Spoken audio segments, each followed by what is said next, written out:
Okay, we're carrying on with Tai Chi. This is how we do it.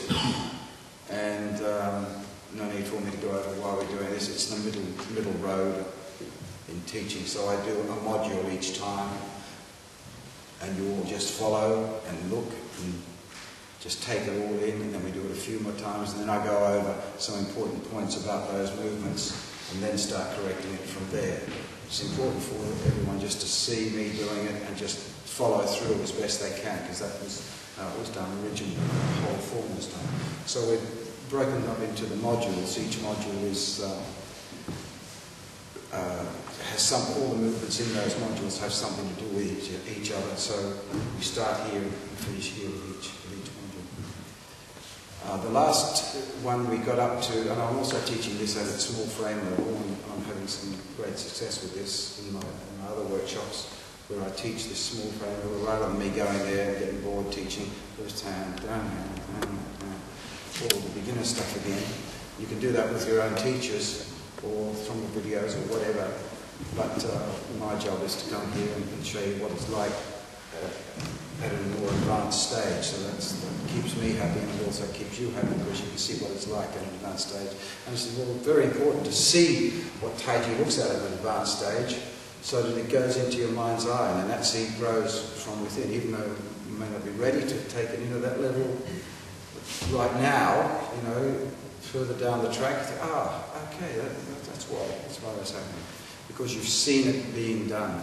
And so many teachers of old, they used to even have only a beginner's class, and then the beginners were never allowed to see the more advanced class, and the more advanced class were never allowed to see the very advanced class, for fear that some of those students would see what they're doing, and they wouldn't pay the money to come, you know, and all that sort of thing. So they used to block them off. It's very important to have beginners, intermediate people, and very advanced people all in together, and that's the way your training goes up the ladder quicker than if you just have separate classes. Okay, so we got up to the different Stork Spreads Wings. That's where we're up to. So we'll carry on from that and the transfer.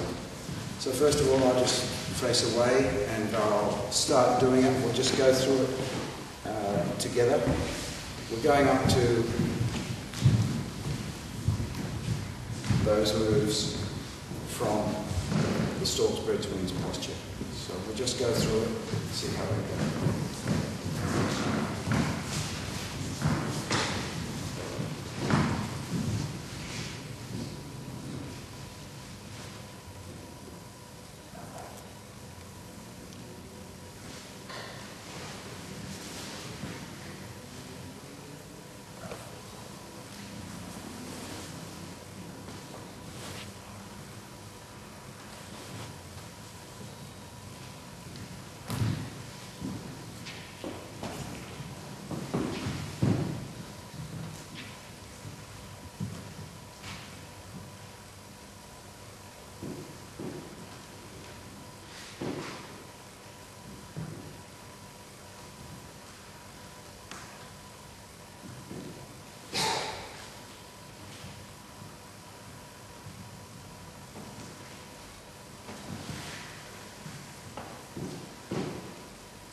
some important points here. You'll notice that when I do, for instance, any of those penetration punch movements, and that happens whenever you do that throughout the whole form, you'll notice that the ring finger and the thumb pointing in toward each other. I don't make a fist. If I made a fist, it would break the energy flow. Remember, in the more advanced forms, you never touch your hands, even single clip. It's done like that for that reason. To close them like we do on the beginner's form, it's gone. The flow is gone already. So when I'm bringing this hand out, you'll notice that the ring finger will close in. Like that. So that's representative of the punch, but it's because of the energy flow that we're doing it that way, and the storm which we're doing. When you do that particular punch, it's like a flag being picked up by the breeze, and it goes out in a wave like that. It's quite a lovely move when you bring this out. Here comes the wave. And there's the flick on the end, and then over. The other hand does that as well. You'll find that that will happen automatically later on. The finger will just close in like that. They don't have to close in like that, because to do that is tension, requires tension. As long as they just close in something like that, when you're in a meditative state, you can actually sit there, like the Indian meditations, close those two fingers together as they sit in their seiza position or whatever it is. So we just do it like that. The finger comes in. There's a little waving bit on the end of it, always keeping the qua open. I'll go into the activation movements in a minute. There's a couple of important ones in that module. So I'll take it from here. This lift hands move is always a very important move. It's called the internal learning chi movement.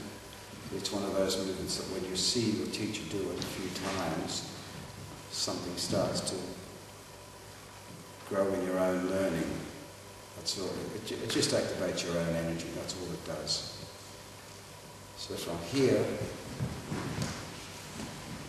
my mind intent is out this way. I'm not looking out that way. Same thing what we were doing earlier, the eagle vision. So from here, my mind intent, I don't go, yeah, that breaks the energy straight away. But just my intent goes out to the left. You notice it's always the backs of the hands that come up, rolling thunder, and just before, and the left foot just slides out with the body just on its ball of the foot, and now the hand will just, see how, when they drop in, you sink your weight right down. You notice how they're not too close together, the quads are still open, and there's no weight on that front foot. Don't have any, the foot's just touching the ground, there's actually no weight on it. You can actually feel something forcing through your wrist at this point. It's quite an amazing feeling. It's like water going through the fireman's hose. It's quite brilliant. And your hands go all motley, of course.